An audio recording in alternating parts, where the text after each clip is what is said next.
I'm John Krosnick, and I'm the chair of the conference this year. I welcome you all, and I'm absolutely delighted to see so many of you here for this exciting conference. We have some business announcements to make before we begin the afternoon proceedings. And let me just say one thing. I hope you'll all listen carefully to this. We will have a series of other meals in this tent throughout the conference. We noticed coming into this meal that people felt obligated to come through the little walkway on that side by the hotel. There is no reason for you to do that. You can come around the tent and enter from all sides to take a seat wherever you like, so we welcome you to do that in the future.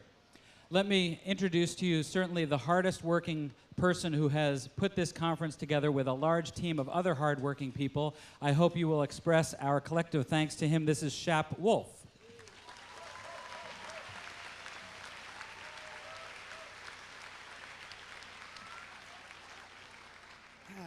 Thank you, John. I have a few business announcements to make. The posters are in 2 rooms, as I hope you saw, and we've got some great posters, and we've arranged to be able to leave them up for the afternoon sessions, so you can go back in after lunch and at the breaks, and if the poster presenters would please take them down at the end of the day. We have a wonderful book exhibit that Patricia Moy has put together for us. It is in the Belmont room, which is at one side of our exhibits. Please take time to go in there. The job books are also in a table right inside the Belmont room. We have added a coffee and soda break this afternoon at the break between the afternoon sessions at 3:30 in the exhibit area.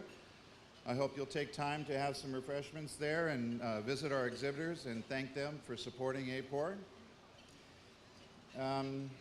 We know there's a banging door in one of the meeting rooms, Salon F, that's been bothering you. The hotel is fixing that for us. People who took short courses, your certificates are ready at the registration desk, and the Bob Gross books have come in if you did not get one. Tomorrow morning, we have the annual Fun Run Walk. You are to meet in the driveway here at 6:45. There's a shuttle coming over from the Marriott at 6:30, and the Fun Run Walk starts at 7 o'clock in the morning.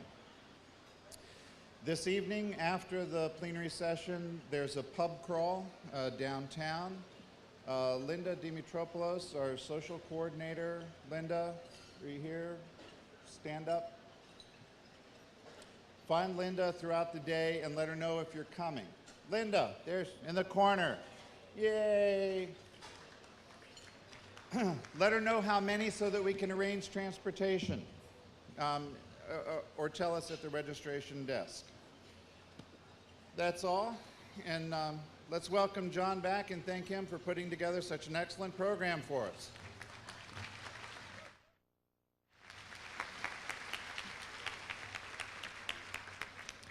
Thank you. It's my pleasure to be able to introduce our lunchtime plenary speaker to you today.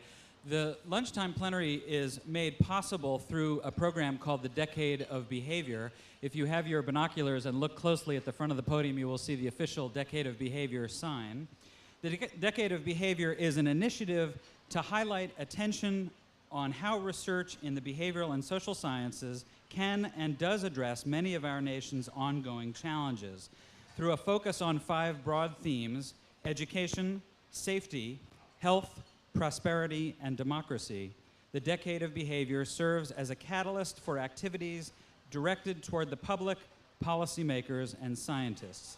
Nearly 70 professional associations, including AAPOR, are co-sponsors of the Decade of Behavior initiative. Today's plenary lecture is part of the Decade of Behavior Distinguished Lecture Program. The Distinguished Lecture Program sponsors scholars who are outside of an association's direct discipline, but whose work is important to answering the same questions asked in that discipline. The goal of the program is to stretch disciplinary boundaries and underscore how addressing societal problems requires multidisciplinary problem solving and expertise. If you're interested in more information about the Decade of Behavior program, you can visit them on the web at decadeofbehavior.org.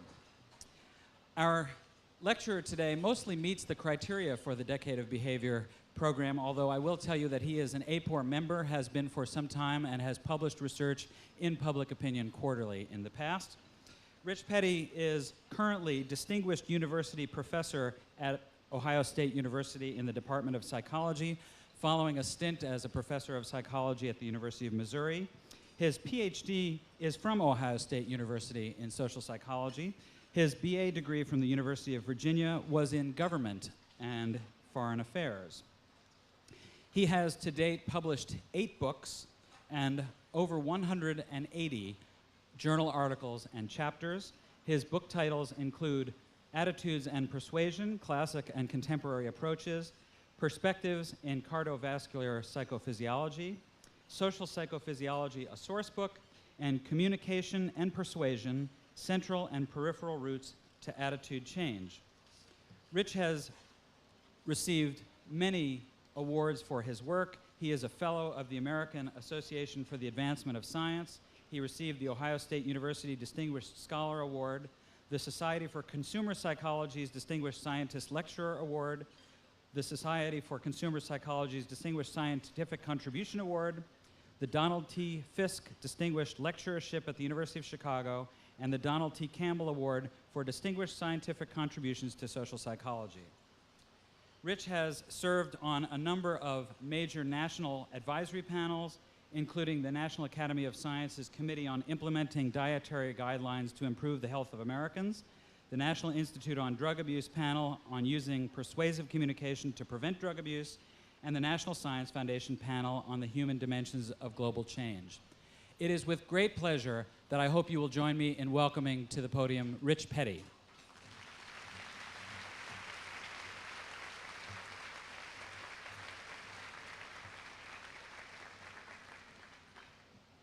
Thank you, John, very much for that very nice introduction, and I'm very delighted to be here. As John mentions, although I've been a member of AAPOR for a long time, this is actually my first conference, so this is a great way to be introduced to all of you.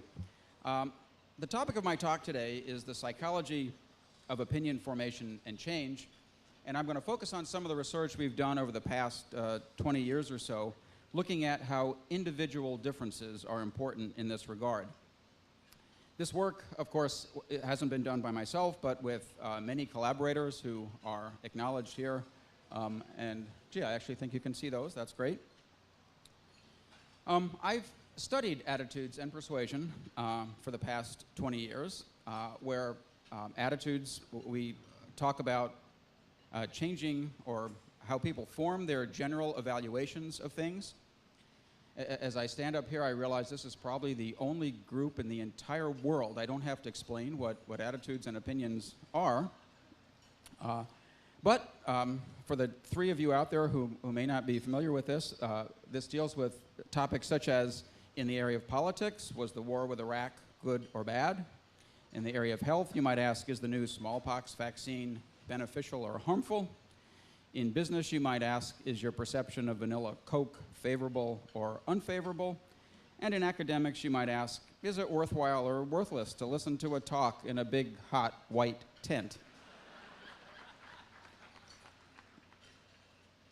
You get to decide.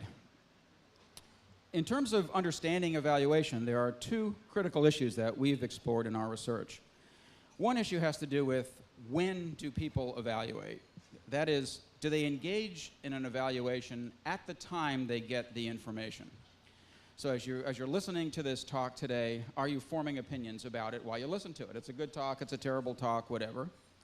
Or are you waiting until after all the information is received and then forming an evaluation only when you have to? So in the area of politics, are you thinking about the electoral material as the candidates debate, forming your opinion early on, or do you wait and decide later when you get closer to the vote? Second issue that we'll deal with today is, how do people evaluate? So assume that everybody evaluates at some point, either at the time you're getting information or some later point in time when you need to buy a product. But how is that evaluation formed? And in particular, we'll focus on basically 2 ways in which people can form opinions: by thinking very carefully about all of the information that they get, or by using more simplistic strategies. Okay, well, first let's look at the question of whether or not everybody evaluates, and what psychologists have to say about this. In the Handbook of Social Psychology, which is the Bible of social psychologists, we have two very famous social psychologists, Hazel Marcus and Bob Zients, writing this. Strictly speaking, nearly all cognition and perception is evaluative. It is not possible to view a social object or a social act without, at the same time, making an assessment on dimensions closely corresponding to good, bad, pleasant, unpleasant. And if you look at what social psychologists have to say about this, especially recently, you'll see there's widespread agreement about the pervasiveness of evaluative responding. So if that's true, what does it mean when someone says they have no opinion about something? What could this possibly indicate? Well, a long time ago, Converse told us that one reason people might say they have no opinion is that they're just ignorant of the topic. They just don't have any knowledge. They don't know anything about it. Of course, if they knew something about it, they of course would form an opinion about it, so it's absence of knowledge or ignorance that sometimes lead to no opinion responses. But more recently, a second reason has been examined by, among other people, my colleague John Krosnick.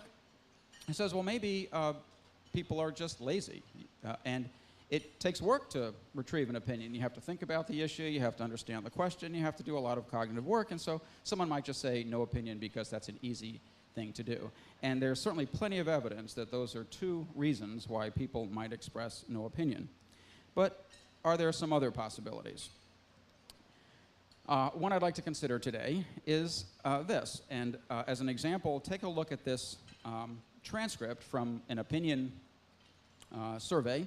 This was nicely provided by Doug Maynard, who was studying refusals and response rates. So what they were doing in this research was coding a bunch of transcripts, trying to give and understand why people said no. This is the phone call. Subject, hello, interviewer. This is Greg calling from the University of Wisconsin, calling as part of our National Public Opinion Survey. Subject, I'm not interested. Interviewer, okay, well, it's awfully important that we get the opinions of everyone in the sample, otherwise the results won't be very useful. Subject, well, I don't want to give you any of my opinions. I think that the survey is important because the questions are ones that people in universities want answers to. Interviewer, so would you? Oh, I don't have any opinions to give you, so I don't want to answer any of your questions. So this person's really protesting. They just don't have any opinions to give. Interviewer, well, if you don't have an opinion about something, we can skip it, you know, or put down that you don't have an opinion. Subject, I don't mean to be rude about it, but I don't have any opinions. That's just the way I am. Interviewer, is it okay to call you back another time? Well, this person probably isn't going to have any opinions when they're called back the second time either. And so what this transcript suggests is, or makes you wonder, is the person just ignorant about things, or are they just too lazy? Or is it possible that there actually are people out there who don't evaluate very frequently? So that's what a colleague, Blair Jarvis, and I set out to do, to see if we could capture an individual difference in the propensity to evaluate. So we developed this scale that has items on it like this. I want to know what is good and bad about everything. I like to have strong opinions, even when I'm not involved personally. I am pretty much indifferent to many important things. I only form strong opinions when I have to. And so in an attempt to validate the scale, what we did is we purified the items and did all the psychometric things you're supposed to do, but then went out to see whether or not the scale actually predicts differences, individual differences in evaluative responding. So in one of our early studies, what we did is we gave the scale to a bunch of college undergraduates, and we asked them simply to write a little essay about their day yesterday. Okay, so that's the task. Write about your day yesterday. And here's an example of what was written by somebody low in the need to evaluate. I woke up about 10:30 or so after the dog started barking at the neighbor. Pat called and we talked for a while before I started to study for my 2 tests today. I took a study break and went downstairs to talk to my dad and to get some hot teas with a friend of mine called from Kent. I hadn't talked to her in a while. We got caught up in the latest gossip. She's engaged to Tony. They're getting married. After we hung up, the soaps were on. I finished my note cards, watched The Young and the Restless, and at the same time, during The Bold and the Beautiful, I took my shower. My dad made me a steak. After we ate, I went to Myers. I dropped it off his apartment, then I went to work. After work, I had dinner, and while I was cleaning, I studied, then we went to bed. Okay, it's literally a laundry list, practically, of every single event that happened to the person, but what you don't get from this person is any sense of whether or not they liked anything about their day. Was it good? Did they enjoy it? Was it pleasant? Was it unpleasant? All that kind of evaluative stuff that many of us are interested in. Compare that to somebody who scored very high in the need to evaluate scale. What did they write about their day yesterday? Yesterday was a blah day, mainly. In class, I pretty much screwed up a quiz because I couldn't remember the exact terms. I had a take-home quiz due yesterday also, but I'll do well on that one, I know. I was tired all day. Larry and I went to Bob Evans and had a bad waitress, and it took us a long time to eat because we waited so long for our food. But we did have tasty desserts, so it was not too terrible. We went and rented a movie that looked interesting, but neither of us enjoyed it very much, but it was the kind of movie that's so bad that it's sort of amusing. We just hung around, and then I took a bath and relaxed. There wasn't anything really awful that happened, but there really wasn't anything exciting either, so it was just a boring day. But I did get a good night's sleep, and today is going well so far. This person couldn't be more opposite. So here's a person, you don't have any idea of the content of their life, right? What did they eat? What was the movie? All the stuff that was in the earlier person's responses. But you know everything about how they evaluated everything about their day. Everything is encoded and thought about in terms of whether it's good or bad. They liked it or disliked it. So if you wanted to be more scientific about this and you wanted to code their evaluative thoughts in their essays and give them a point for every evaluative thought that they had and not for other thoughts, you'd see that as their need to evaluate scores go up, they engage in more evaluative thoughts, they produce more evaluative thoughts, but as the need to evaluate goes up, there are fewer non-evaluative thoughts. Okay, just to make sure that this effect wasn't exclusively for something that was very personally relevant to them, like their own life, we wanted to see if they would do this more generally to something pretty mundane, so we took a totally different group of undergraduates and we sat them in a room and flashed paintings on the wall before them, and we asked them simply to write some thoughts about the paintings. And what you'll see is that as need to evaluate increased, people tended to write evaluative thoughts. They'd say, "That's really beautiful. I love the beautiful colors," and stuff like that. Whereas in terms of non-evaluative thoughts, what you have is the low need to evaluate people writing a bunch of that stuff. They'd say, "There's a lot of green," and that would be it. But is green good? Is green bad? You don't have any clue. Okay, well, what we're really interested in, of course, is not only what should happen if you're doing a lot of evaluating in your life and you're thinking about everything in evaluative terms. This should mean that you should be the kind of person who forms a lot of opinions about social issues, which is what ultimately we're concerned with.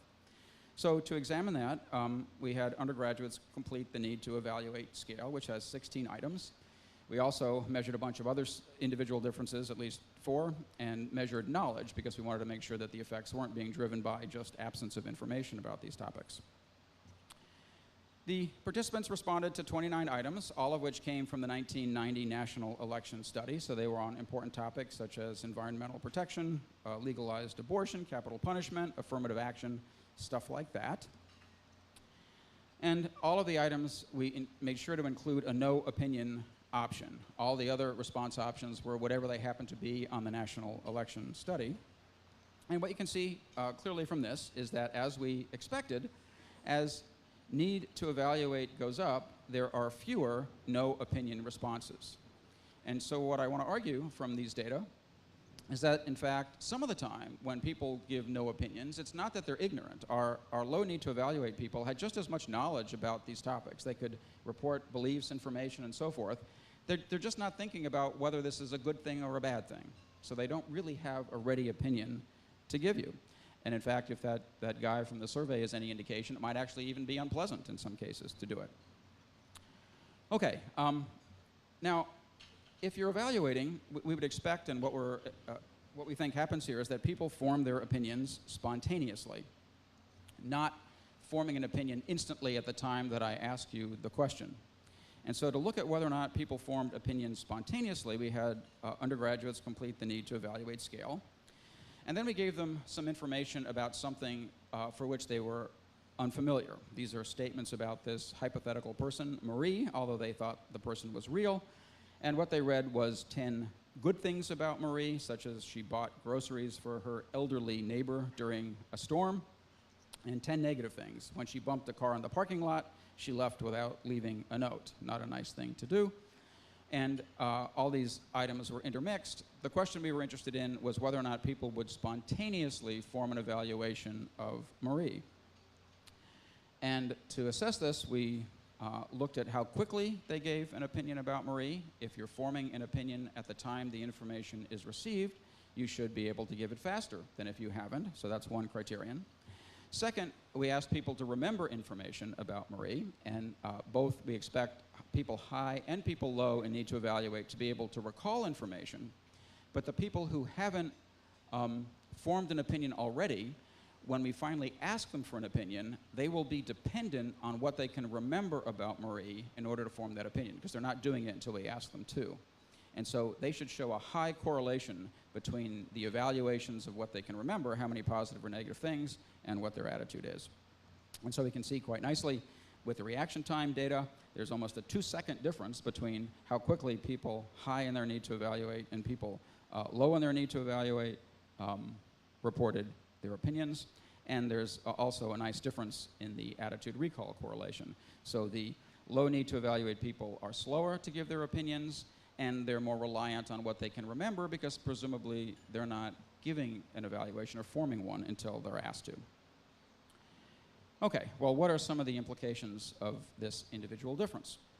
First, as need to evaluate increases, as we've seen from some of the laboratory data, people should become more likely to spontaneously form and hold opinions about a variety of topics, of course, including political issues. Second, people who hold political opinions, we think, should be more likely to participate or be involved in politics, be involved in their democracy than those who hold fewer opinions. And why is that? Because you don't know what to do if you don't have an opinion. Who should I give money to? Who should I vote for? How can I engage in any kind of political action if I don't really have opinions about things? I don't know what's good or bad. So we predict people high in the need to evaluate will be more active in their democracy. And that's what we wanted to see. Can need to evaluate predict political behavior above and beyond various other variables that are already used for this, such as how educated people are. Educated people participate more. What their income is. People who have high income participate more, and so forth. Well, it turns out a version of the need to evaluate scale was included in the 2000 national election study, which many of you know, I'm sure, included 1,807 adults in either a face-to-face or telephone interview that took place before the election, and then some of them were followed up in the post-election period also. The need to evaluate items that were included on this scale were developed by my colleague, John Krosnick, who takes full credit or blame for these, but here they are. Some people have opinions about almost everything, other people have opinions about just some things, and still other people have very few opinions. What about you? Would you say you have opinions about almost everything, about many things, about some things, or about very few things? Second item, compared to the average person, do you have fewer opinions about whether things are good or bad, about the same number, or more opinions? So with these two items, we're going to attempt to assess need to evaluate. In a separate study with a bunch of undergraduates, we were able to get both these items as well as the full scale on everybody and see whether or not they were highly correlated, and in fact they are. So these two items are able to capture the essence of the variance and need to evaluate. Okay, so what we wanted to do is to predict political behavior from need to evaluate, which, as I mentioned, was included on the 2000 NES, and see if we could predict variance over and above that accounted for by age and education and gender and income and their interest in politics and their political knowledge and the strength of their party ID and so forth, things like that. Well, obviously I wouldn't be telling you about it if we didn't find something, and so here's some of the things that need to evaluate predicted above and beyond all those other variables like interest and knowledge and income and so forth. First, as might be expected, people high in the need to evaluate reported a greater number of evaluative beliefs about the candidates in terms of the sheer quantity of the evaluative beliefs that we had, and that's exactly what you'd expect based on the laboratory research that I told you about, where they had more evaluative beliefs about themselves and about paintings and so forth. They also have more evaluative beliefs about political things. They also were more likely to experience emotions. Well, if you have an opinion about a candidate, that candidate can disappoint you or they can please you. If you don't have an opinion about the candidate, then it's hard to get emotionally involved either. So we think this is also driven by people's propensity to form opinions.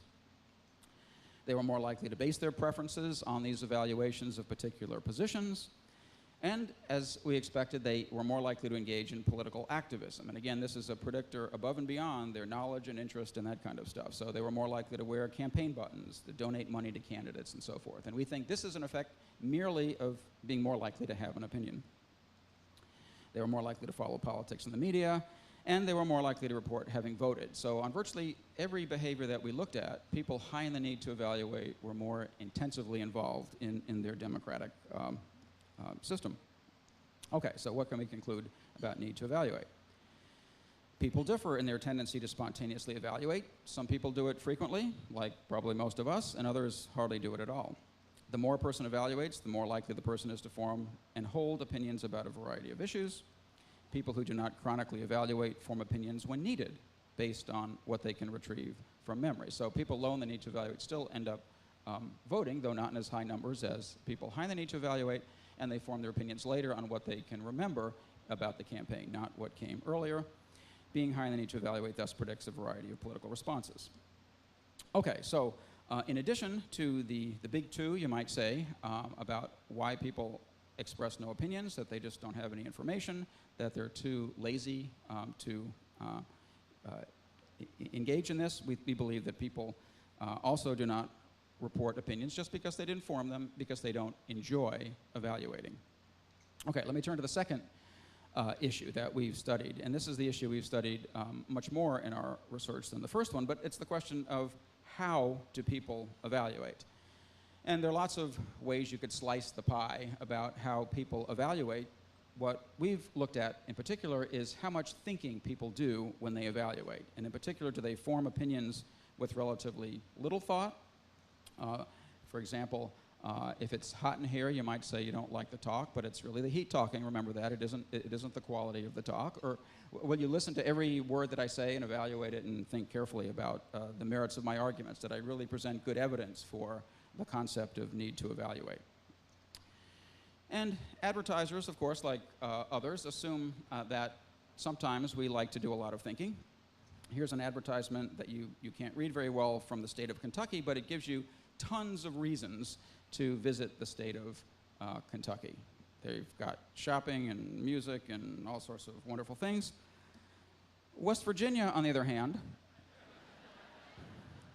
seems to make a different assumption about our cognitive proclivities and basically go there because you feel good about this ad. There's great food in West Virginia, and this ad would probably really appeal to you if you hadn't just eaten a heavy lunch. Another example, here's an ad with lots of reasons to pick the Vitamix juicer, and you have to go through it and analyze it, and it compares it to everything else. One of my favorite ads, there's Candace Bergen sitting there, looking quite majestic on that horse. And I guess you're supposed to want an American Express card just because she has one, and you like her, right? There's nothing very thoughtful about that, okay? So we make different assumptions. So how do we evaluate? There are two different strategies. You can be very careful and thoughtful in your thinking, and this occurs when you're highly motivated to think and you're able to think and so forth. Or if you're not, you still might change. For example, if you just reason, it's hot in here, so I don't like the talk, or Candace Bergen has one, so I'd like one too. Okay?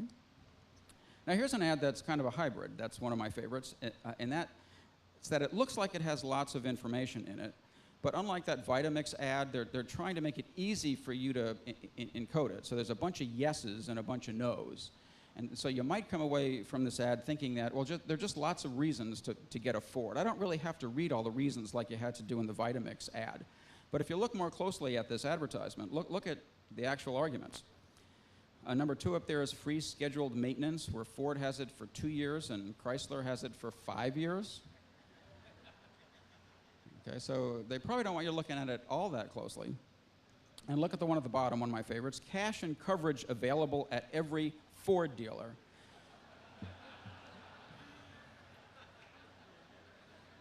For some unknown reason, you cannot get Ford coverage at Chrysler or at Chrysler dealers. And so that's another reason to go to Ford over Chrysler. So whoever concocted this ad sort of wants the best of, they're probably assuming you're not doing a lot of thinking about the ad, but we like to think that we're thoughtful, right? We like to go with the side that has the most reasons. And so they think maybe that we'll just say there's more reasons for Ford without actually thinking about it, because if you actually thought about it, some of them are pretty silly. But according to the framework I told you, that sometimes people are going to be very thoughtful, and sometimes they're not going to be very thoughtful. And so we wanted to examine that empirically, and so what we did in this study was to manipulate their motivation to think, to see if we can get people forming their opinions thoughtfully as opposed to not thoughtfully. So what we did was we presented undergraduates at Ohio State University with a proposal to raise tuition. And the proposal was either for their own university, Ohio State. So presumably if we're going to raise tuition at Ohio State, you'd want to think about it and see, are we going to get benefits? Are there costs? What's the deal? Or we told them that this was a proposal for a distant university, Oklahoma State University. But the information they're going to get, the reasons are all exactly the same. And so all we're interested in is what they do with this information, when it's something that's very important to them, very highly relevant, or something that's not too relevant. And so to examine how they looked at information, we gave them one of three messages. They either got a message with three very good reasons, what we call the strong arguments to engage in the proposal, or three weak arguments, pretty silly reasons, things like that were in that Ford ad, for example. Or we gave them the mega message with all the arguments, three strong and three weak. And so if all you're doing is counting, because you want to go with the side that has the most reasons, the 6 arguments message should be the best. But if you're really thinking about the information and integrating it all, then the 6 argument message really shouldn't be as good necessarily as the 3, or it shouldn't be any better, okay, because the weak arguments are kind of silly.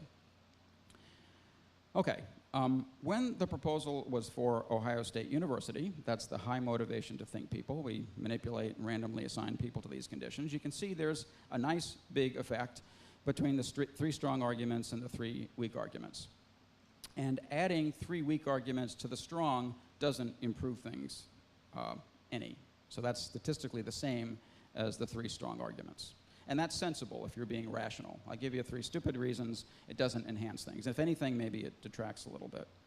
But what if these very same arguments were given to talk about doing this at Oklahoma State University, where the participants are Ohio State University students? First, the reasons make much less of a difference. 3 strong reasons are just a little bit better than 3 weak reasons because they're not paying that much attention to the actual reasons. What they're doing, it seems, is just getting the sense of there's lots of reasons. Okay, so this study shows you one of the key points that I want to make, and that's that people can form their opinions in different ways, with a lot of thought or with relatively little thought, and the same messages can be taken in differently with various implications. And so what are the things that we have to be concerned about when people are not doing much thinking? Here, if we want to diagnose a persuasion situation and the issue isn't important or people are very distracted, what we're looking for is the presence of various heuristics. And people will use whatever they can in a heuristic fashion. So they'll count and they'll think more is better. Give more arguments, that's great. Or they might make an inference, well, he must know what he's talking about because John said so, but I don't need to listen to it. So I'll just wait for the conclusion and go along with it because he has expertise. Or various mere association processes that rely on contiguity and so forth would be important. And the importance of knowing what the mechanism is by which the attitude is changed is that we know that attitudes that are changed by these simple processes, mere association, reliance on heuristics, tend to be weak. And by weak, I mean they tend to be not very stable over time. They tend to be easily changed when you get later information. And perhaps most important and interestingly, they're not very directive of our behavior. So I form the opinion, but I'm not really going to act on it. And so that becomes important to know if you're doing a survey and assessing opinions. What presumably we're assuming is that people are going to act on the attitudes that we assess. They're going to vote like they consistent with their evaluations of the candidates, or they're going to buy products consistent with their evaluations of them. Okay. Of course, persuasion can occur. Attitudes can be formed by various thoughtful means. And so when we're concerned about thinking, we want to diagnose the situation in terms of, first, how extensive is the thinking? If a person's thinking, then we're concerned with getting them to generate lots of thoughts that are favorable to the product or the candidate or whatever it is, because we know that the more favorable thoughts people have to the message, not surprisingly at all, the more persuasion that's likely to occur, and the more unfavorable thoughts that we have, the less persuasion. A third factor that we have to be concerned about that I'll talk a little bit about is, do people use the thoughts that they generate? Okay, just because we have a thought doesn't mean that we're going to do anything with it. We have thoughts all the time that we just discard and we think are not worth using. And so we need to understand how that process works. And then finally, if you've been very thoughtful and you've generated the thoughts, you're going to rely on your thoughts and use them, then we have attitudes that tend to be strong in the sense that they tend to be more stable over time, they're more resistant to change when attacked, and they're more directive of judgments and behavior. If I've thoughtfully come to my opinion, I'm more likely to act on it. Okay, so let's take these questions very briefly one by one and see what we know about them. First question, how do we know how much thinking a person's going to do? Well, social psychologists and others have come up with quite a long list of variables that determine how much thinking we do. So we saw one example in the first study I presented in this line of research, where when something was personally relevant, people thought about it more than when it was not relevant. But there are other variables that have similar effects. You can be accountable. And so those things that make us motivated to think. On the other hand, we might be really motivated to think, but we're unable to think because we're too distracted, okay? Or it's too complicated, so we need to hear it a few times before we're able to think about it. So motivational and ability variables. What I want to focus on today, however, consistent with the theme, is individual differences. And so the question becomes, are there some people who just chronically tend to think about things more than others? And here the primary thing that we want to separate this from is intelligence, or IQ, or education, and so forth. And so in the early work on this, we were careful to eliminate those effects, assess intelligence, and so forth. So the effects we'll talk about are effects of motivation to think, not these other variables with which it is associated, albeit to a much smaller degree than you might expect. There are plenty of intelligent people who just don't enjoy thinking. They're very smart, they can think, just don't enjoy it. Plenty of unintelligent people who love to think and will spout off all the time, and you probably know some of those somewhere in your life. Okay, as in the work on Need to Evaluate, we developed a scale which has items such as, I usually end up deliberating about issues even when they do not affect me personally. People respond to these items like they did in the Need to Evaluate scale by marking whether these statements are very characteristic of them, only slightly characteristic, somewhat uncharacteristic, and so forth. Five-point scale is what we usually use. I like to have the responsibility of handling a situation that requires a lot of thinking. I feel relief rather than satisfaction after completing a task that requires a lot of mental effort. Thinking is not my idea of fun. That kind of captures it.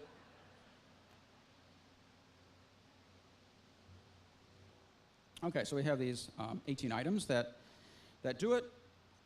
You probably could do it much more simply.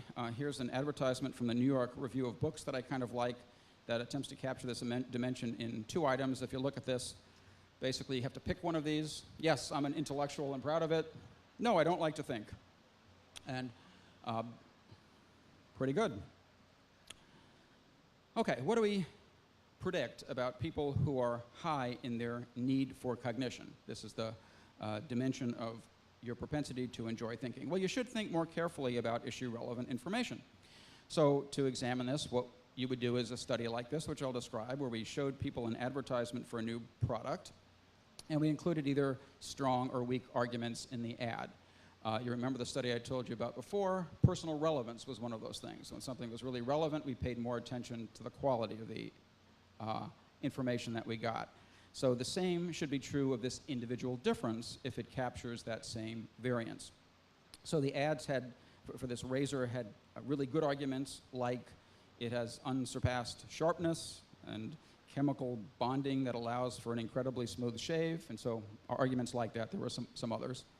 Or they had arguments like this: it floats in water with a minimum of rust. It can only be used once, but is memorable. These are pretty dramatic differences in arguments, and it turns out we have to make pretty dramatic differences like this sometimes, because low need for cognition people just don't really seem to care or notice, as you will see here.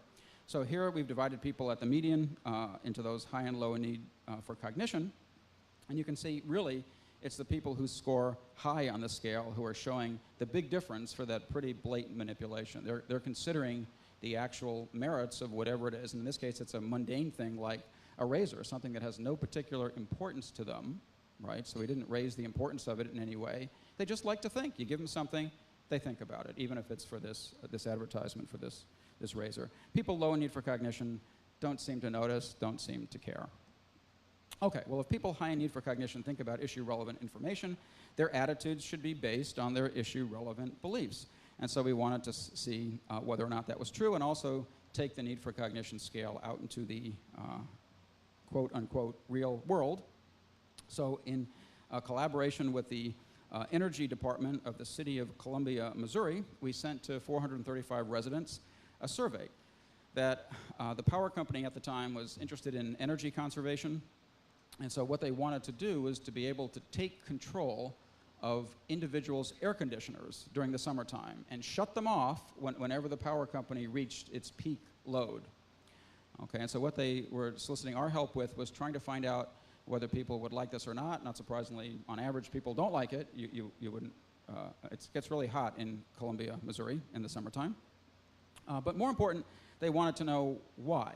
And so for their purposes, for our purposes, we measured need for cognition, just 9 of the 18 items, because it was a survey, didn't think we could get everybody to do everything and had a limited amount of space. They rated their attitudes toward the program, but more importantly, what the power company was interested in was which of the particular beliefs drive the attitude, because ultimately they were going to try to engage in a persuasion campaign. They wanted to send out materials to try to convince people to sign up for this program, and so they wanted to know in advance what reservations people would have about the program. So we used a standard expectancy value kind of belief assessment. So for example, they would rate losing control over their air conditioner. How likely is that? Well, it's a near certainty if you sign up for this program. So if you understand it, you should rate that high, high likelihood. But the desirability of that might not be so good. There might be, of course, variance in that. Will you help to conserve energy? Well, some people think that was likely, some think it's not so likely, and some think it's a great thing, and some think it's not such a great thing. And so we were able to determine which beliefs really drove opinions. But for our purposes today, the important thing is that it's the people high in need for cognition who show this strong relationship between their underlying beliefs and their attitudes. People low in need for cognition still had attitudes about the program, but it wasn't being driven by the substance or merits of the issue. And this was replicated a few years later in a bigger national sample in the Netherlands, from a former postdoc of mine who got this into a big phone survey and also showed that there was greater relationship between underlying beliefs and attitudes for people high in need for cognition.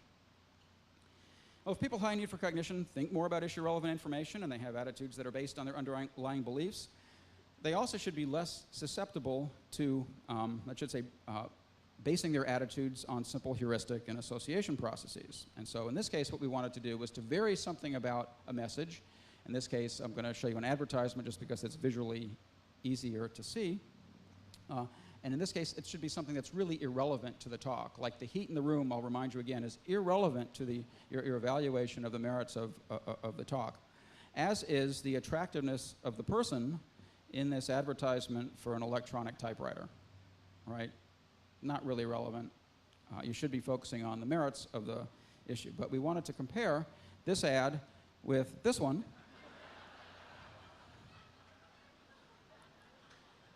As I look at that one, that kind of looks like my photo as time goes on. But that's the only thing that's different, is the attractiveness of this person, a pretty irrelevant thing for assessing this typewriter. And what we can see, it's the low need for cognition people who are basing their attitudes on that. It's completely irrelevant, doesn't make any logical sense. The high need for cognition people show a small effect, but not statistically different. Okay, so if these people who enjoy thinking are forming their attitudes based on the information that they get, it's based on, they have all this structural information on which to base their attitudes, whereas people low in need for cognition are basing it on the attractiveness and the heat in the room and so forth. The attitudes of people high in need for cognition should be stronger. And so that's the next thing we wanted to examine. And the way you can examine this in the laboratory is you want to first change attitudes to the same degree in people high and low in need for cognition. And the way we do that is we give people messages with very positive cues, like attractive people, but also very strong arguments, right? So you can give exactly the same message to people who are very thoughtful and people who are not very thoughtful. And what should happen is they both should change, but they're changing for different underlying reasons. And because they're changing for different underlying reasons, that has implications for the strength of the attitudes that they form. So in one study, very simple, we just changed attitudes to the same degree in people high and low in need for cognition, and then you measure them 2 weeks later. Lo and behold, the change has lasted for people high in need for cognition, whereas people low in need for cognition became more favorable toward the issue or product, but 2 weeks later, that change is gone. They're back to whatever they had been thinking previously. So the change didn't last. So for people low in need for cognition, you have to keep presenting the message over and over and over and over again. Okay, a second thing, and so that's looking at what happens over time. But this property, the attitude, is visible immediately after it's formed. And so the way you can examine this is by, after changing attitudes towards something, you can then try to attack the position you just made them favorable toward with a contrary message. And the people high in need for cognition, because they have all this wealth of information behind their attitudes, should be able to defend their position better in light of this attacking message than should people who are low in need for cognition. So here's some data from a study where the blue line is the low need for cognition people, and I've just shown you we changed it from baseline to after the first message to be more favorable. You change the people high in need for cognition to exactly the same extent, but again, the underlying basis is presumably different. And then you attack the attitude, and you can see what happens is right after they formed it, they bounce back to whatever it is, as long as you have a reasonable cue involved in the message. The high need for cognition people don't. And then finally, and again, perhaps most importantly, the attitudes that people high and low in need for cognition form are better able to predict their behavior if you're high. So in one study, we conducted a survey right before an election, measured the attitudes of people high and low in need for cognition, phoned them back after the election, asked them for whom they voted, and just simply looked at the correlation between attitudes and votes, and the correlation is considerably higher for people high in need for cognition. So the attitudes of those people have greater utility. So if you're doing a survey and you can assess need for cognition one way or another, and you're ultimately interested in behavior, there may be, again, it's a continuous relationship, but I talk about it in terms of these dichotomous groups for ease. There are some people for whom those attitudes are going to be better predictors than others, and perhaps weighting by this might help to improve behavioral prediction.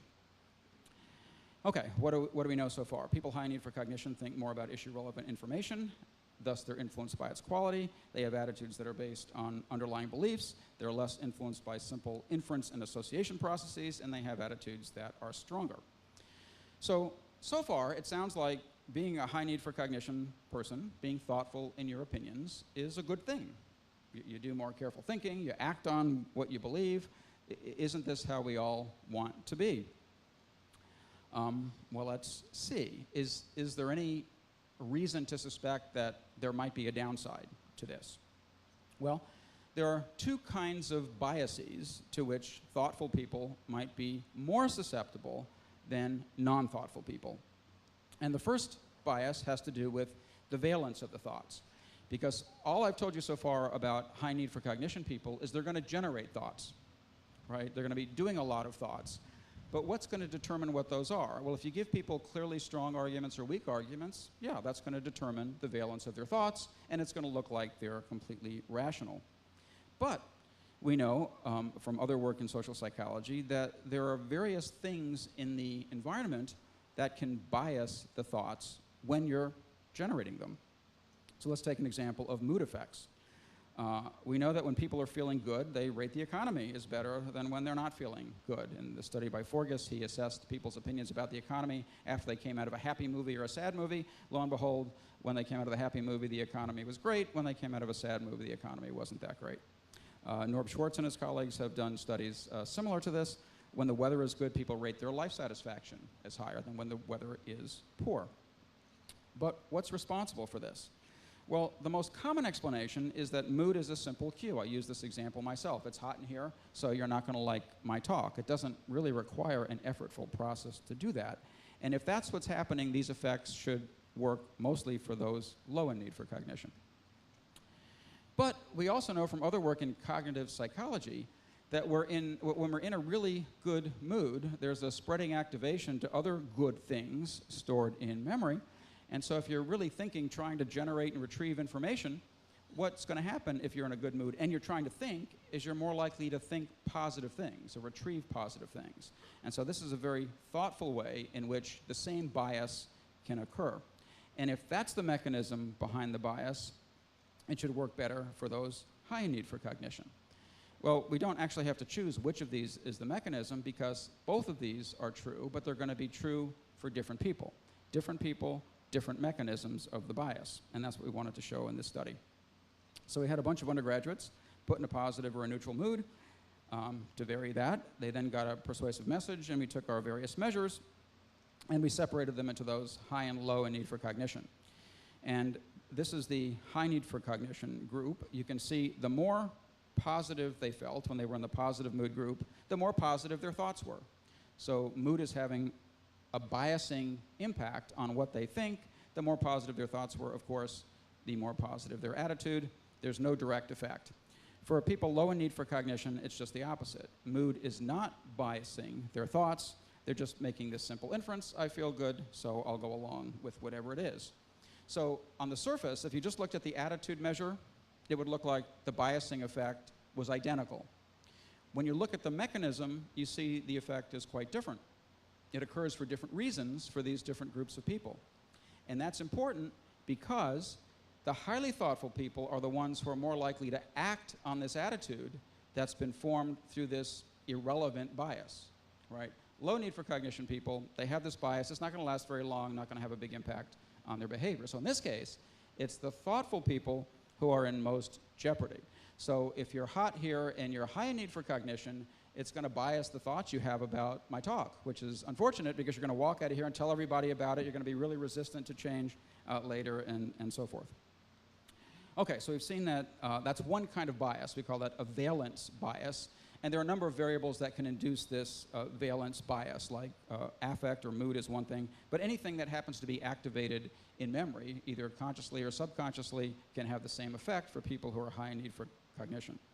There's one other kind of bias that people are susceptible to, and that's which of the thoughts generated influence your attitudes.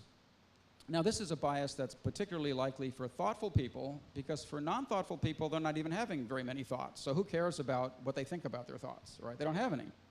But if you're the kind of person who has thoughts, you're likely also the kind of person who cares about your thoughts. And the problem is that there are a number of variables that can determine how confident we feel in whatever it is that we have generated or thought about.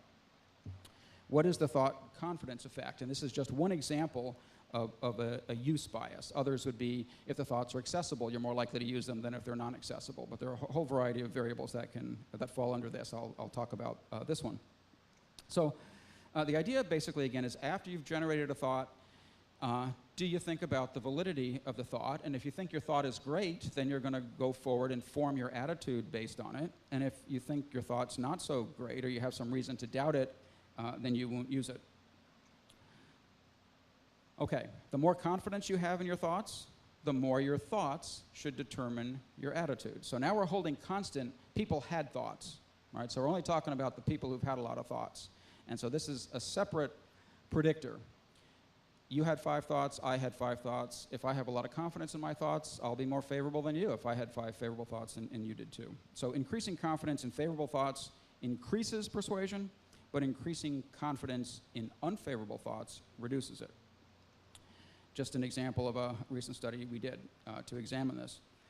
We had people generate positive or negative traits about themselves. So these are undergraduates at Ohio State University who are asked to think of first and then write down 3 positive traits that they will bring to the job market or 3 negative traits that they thought they possessed that they would bring to the job market. So everybody generates the trait first. So they've got it. Then what we did to vary confidence is we had them write the trait with either their right hand, which is their dominant hand for the subjects in our sample, they were all right-handed, or their left hand. The cover story was were predicting career choices from graphology. So they list the thought with the right hand or the left hand. And we assessed how much confidence they had in the traits that they listed, as well as their self-esteem. Okay? If you use your traits and you think about positive traits, you should have higher self-esteem than if you list a bunch of negative traits about yourself. Okay, and the hypothesis is that if you write these with your right hand, your dominant hand, you'll have confidence in whatever you wrote. It's easy to do, looks good. Sometimes I am lazy, must be true. Okay? On the other hand, if you write something with your left hand, I am smart. Oh no, there's doubt. You can see the doubt right there in the handwriting, right? Now, of course, the subjects aren't presumably aware that that's where the doubt is coming from, but if these extraneous sources of doubt can influence whether we use our thoughts or not, there should be a corresponding effect on their self-esteem. And so you can see when they wrote positive thoughts, they had higher self-esteem when assessed if they wrote the thoughts with their right hand than their left hand. But when they wrote negative traits, it's just the opposite. Or looked at differently, when you had confidence in what you generated because you wrote with the right hand, you were more influenced than when you wrote them with the left hand.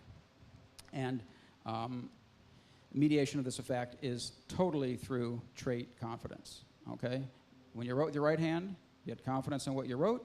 When you had confidence in what you wrote, you relied on it in your self-esteem. And so I'm going to skip over this next study, but basically what this study shows is that people who are high in their need for cognition are particularly susceptible to these kinds of confidence effects. What we did in this particular study is we had people listen to a persuasive message while they were nodding their heads up and down in a vertical fashion or shaking them side to side in a horizontal fashion. The idea behind this is the purpose of head nodding really is of social significance. What head nodding does is convey social validation to someone else. So you're nodding when you're going along with me. And so if you were nodding while I was speaking, I would gain confidence in what I was saying. If you were shaking your heads, I would lose confidence in what I was saying. So the idea here is that perhaps the same mechanism can work if I'm nodding my head myself. It's not a social signal, but what the meaning is confidence. That if I'm nodding my head while I'm thinking positive thoughts, I really like those positive thoughts, I have confidence in them. And so when I got strong arguments to which I generated positive thoughts, when I was nodding my head yes, you can see here on the graph, I was more persuaded than when I was nodding no. What's interesting is just the opposite takes place when I got weak arguments to which I was generating mostly unfavorable thoughts. Here, because my thoughts were unfavorable, when I'm nodding yes, I'm gaining confidence in these negative thoughts, and so I use them more, and so I'm less influenced. Okay? And this only occurs for people high in need for cognition, no effect for people low in need for cognition. And again, this head nodding effect is completely mediated by the confidence in what people have in their thoughts. So we've seen a bunch of good things about people high in need for cognition. They think more about information. They have attitudes based on beliefs. They're less influenced by simple inferences. They have stronger attitudes. But they're also a downside. They have thoughts that can be influenced by extraneous situational factors, such as their mood. And thoughtful people are more concerned about whether or not they'll use their thoughts or not. And so they're more susceptible to things like whether they're nodding their heads, whether they wrote with their right hand or their left hand, how easy the thought was to come to mind. And so high need for cognition people are more susceptible to ease of retrieval effects. What are some of the implications of this? We'll go through quickly. So answering a survey, as we know, can be cognitively effortful. And so some survey effects will be due to this, and we saw one example of this, some of the work that John and some others have done, showing that people low in need for cognition are more likely to say no opinion on our questionnaire. And that's because they're too cognitively lazy to do the work that it takes to retrieve the opinion. A different reason than why low need to evaluate people didn't do it. They didn't do it because they didn't have an opinion, not that they were too lazy. Low need to cognition people have opinions, they just don't want to retrieve them. Okay, there are various low effort biases that might be found in surveys, such as going along with the presumed opinions of an attractive interviewer, more likely for people low in need for cognition. And third implication is the one I've probably highlighted more than the others, and that's that whatever opinions you assess, are not going to be as useful in determining how that person will behave. But there are some issues we have to be concerned about for people high in need for cognition. These individuals are more influenced by various high-effort biases, and so it's useful to divide the biases and think about, do they result from a low-effort process, or do they result from a highly cognitively effortful process, in which case the high need for cognition people will do it. And so one example is the valence bias that we talked about, but a second example is the use bias, that high need for cognition people will be more susceptible to things that vary the confidence they have in the thoughts that they have when they're attempting to respond to a survey item.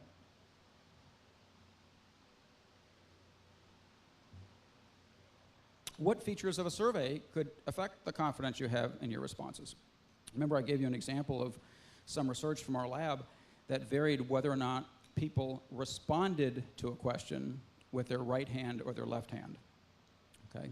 Well, in a variation of this, Nick Epley and his students looked at whether or not asking the question in a confident or non-confident way could affect responses. So what they did in a recent paper presented at this year's Society for Personality and Social Psychology conference, they had students answer 15 general knowledge questions, and the questions were printed in a standard font like this: who was the leader of the Argonauts, or in a degraded font like that. These are the actual materials from their study. You can read it, and all the subjects could read it, but it's a little hard, right? So you have the sense of difficulty that's coming from the question, of course, and everyone showed the same correctness in the responses. So the easy or difficult font isn't affecting the correctness of the answer, but when I asked them how confident they were in their answers, there's a good size effect for whether or not they're confident. How likely is it that it's true, going from 20 to over 40% likelihood that the answer is true. So individuals high in need for cognition should be more susceptible to these shaky question effects, or tentative interviewers, or other cues to lack of confidence, because they're the only ones who care about what they think. And so it takes a second step to think about how confident am I in my response. Okay, I'm going to end in 2 minutes for those of you keeping tabs. We've learned now some things about two different individual difference variables, the need to evaluate and the need for cognition. And some of you may be wondering, they sort of sound similar, right? They're both about needing something anyway, but it's only interesting if they're really separate. And so I've so far talked about each of them separately and showed you what they could do consistent with the kind of construct that it is. But what we really want to know is, do these variables account for independent variance in observed effects? And second, do they ever predict different things? So when they predict the same thing, do they account for separate variance, and are they capable of relating to different things?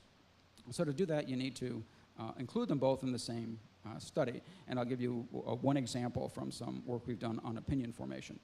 You recall that people low in the need to evaluate are more likely to report having no opinion on a survey. That's the research I began with, and that's because people low in the need to evaluate are less likely to have opinions. They're not evaluating. People low in need for cognition are also more likely to report having no opinion on a survey, but we think the underlying reason for this is different. This is because people low in need for cognition are less likely to engage in the cognitive work of retrieving an opinion that they have, or perhaps constructing one on the spot if that's what's required. So what we did in one study, just to see if we could get separate variance for them, is we had students complete both measures.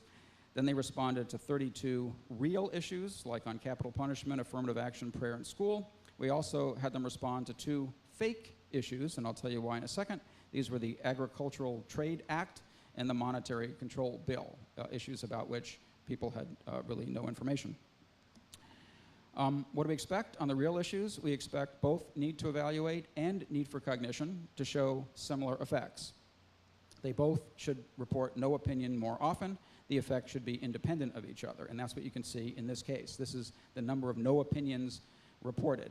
And so if you look at the red bar versus the blue bar, in each case, that's the need for cognition effect.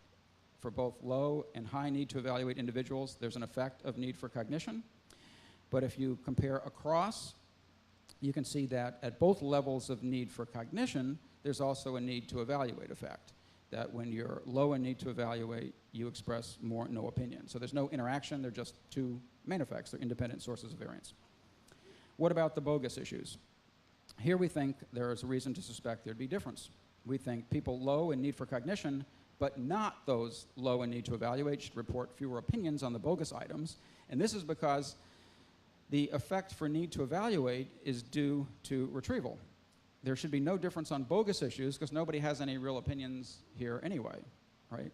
But on the bogus issues, you can construct an opinion if you think about it carefully, right? You know a little something about monetary control or agricultural trade, and you can kind of fill in stuff and make up an opinion. And that's, in fact, what happens. The people high in need for cognition are making up opinions on these issues. And so people high in need for cognition are expressing more opinions on the two issues, on average, almost 1 out of 2 of them, whereas there's no effect whatsoever for need to evaluate. So here's a case of where they're predicting something quite different. Okay, so it's a 2x2 world, if you wanted to be simplistic about it. Social psychologists love 2x2s. And let's consider the impact of both of these variables together in my concluding overhead. We've got people who are not thinking and they're not evaluating. They're still alive and they're out there, but they're doing neither of those things very frequently. So we'd expect these people to have just, this is that guy that was in the survey. He just doesn't have any opinions about anything and doesn't even want to think about constructing one. He could, that's where he is. But you could be low in the need to evaluate, but high in the need for cognition. So you'd be a kind of person who doesn't have opinions to retrieve because you're not spontaneously forming opinions. But if you ask me for my opinion, I can construct one quite easily by doing some thought. If that's the task, I'll do it. So they're the ones, we think, who are especially susceptible to that bogus issue effect. If you ask for an opinion, they're going to think about it, come up with something, and so forth. You could also be low in the need for cognition, but high in the need to evaluate. Because you're high in the need to evaluate, you'll have lots of opinions, but they won't be formed very carefully, and so those opinions will be very weak. And then finally, we have people who do both. They'll have many opinions, but those opinions are quite strong and predictive of their behavior. And that's all I wanted to tell you today. Thank you very much for your attention.